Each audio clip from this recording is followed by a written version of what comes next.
We are all aware about the humanitarian catastrophe in Gaza, which has faced daily relentless bombings at the hands of the Zionist Israeli regime for more than 4 months now.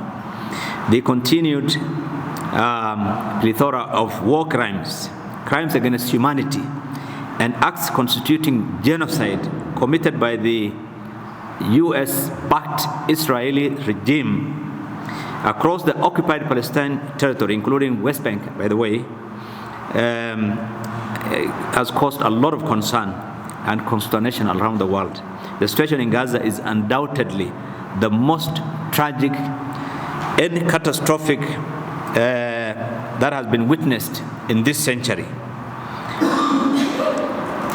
Despite the incessant calls for ceasefire from the global community, including many members of the United Nations, Israel, backed by the US and its Western allies, has chosen to ignore the calls and continued with the genocide, killing, as at now, over 30,000 people. In fact, the number of those people who have been killed, those who are buried under the rubble, those who are missing, and those who have been wounded are in excess of 150,000. It's never happened in a short span of 4 months, that number of people being killed. The US itself, government, through its defense secretary this week, confirmed that over 25,000 women and children have been killed in Gaza. You also that announcement by the US defense secretary. This chilling death and injury toll occurs amidst a deliberately imposed humanitarian crisis by the Israeli authorities upon the 2.3 million residents in Gaza. 90% of the Palestinians have been displaced from their homes, and the entire Gaza has literally been destroyed.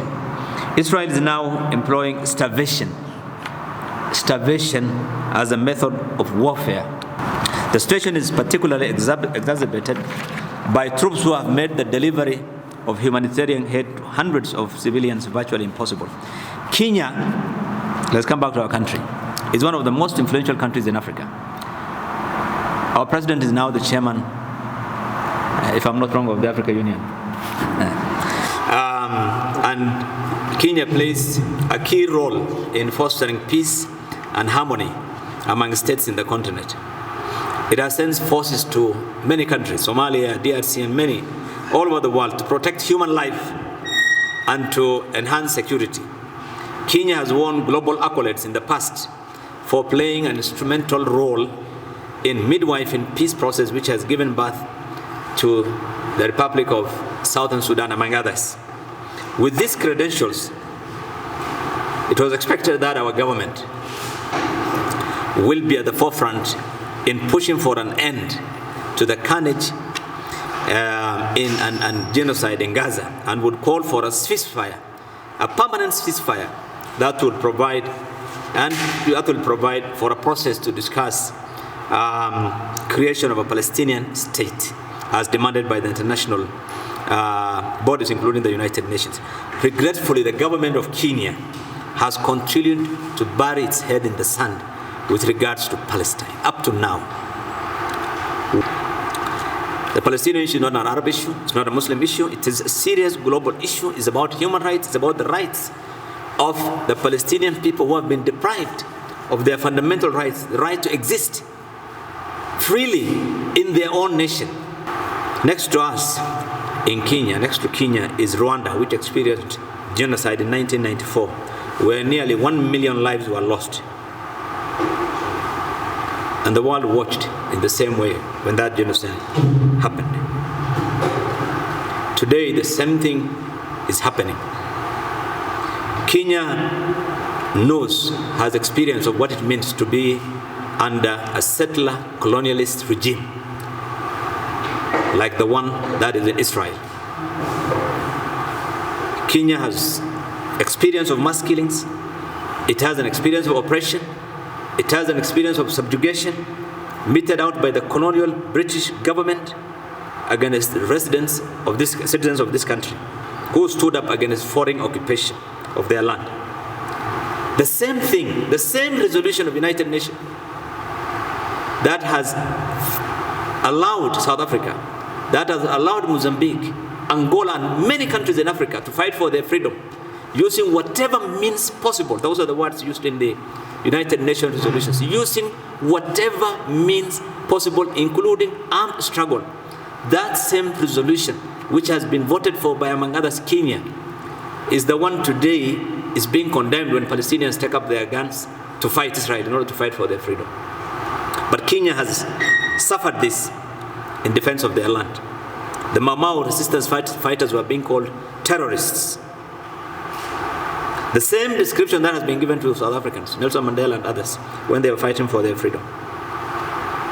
Yet, Kenya government, whose people have suffered, Kenya government, which is celebrating Mashujaa Day every day, cannot come out and condemn Israel, a terrorist state.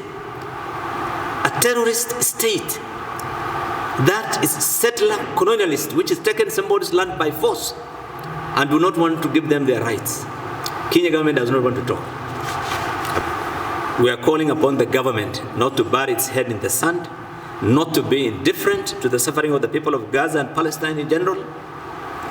The government of Kenya has a moral obligation to stand out and condemn the atrocities being committed against the Palestinian people. It has an obligation to rally other countries to support the Palestinian people. It has an obligation to rally other countries and needs to come out openly and back cases that have been filed by many countries, in the International Court of Justice. Countries poorer than Kenya have gone to the International Court of Justice. They have withdrawn their ambassadors. They have taken action. They have spoken out. Yet Kenya government does not even allow people to demonstrate in the streets of Nairobi in support of Palestinians. We want to call upon the people of goodwill in this country to support our humanitarian appeal to the survivors of the ongoing genocide in Gaza by contributing generously to this call. We are going to launch an aid appeal shortly, Chairman and his team, and we want to appeal to all Kenyans, Muslims and non-Muslims, to come forward and contribute. Every person who's got a conscience, a human conscience, who has humanity in his heart, must stand up to support what is going on, the killing of innocent women and children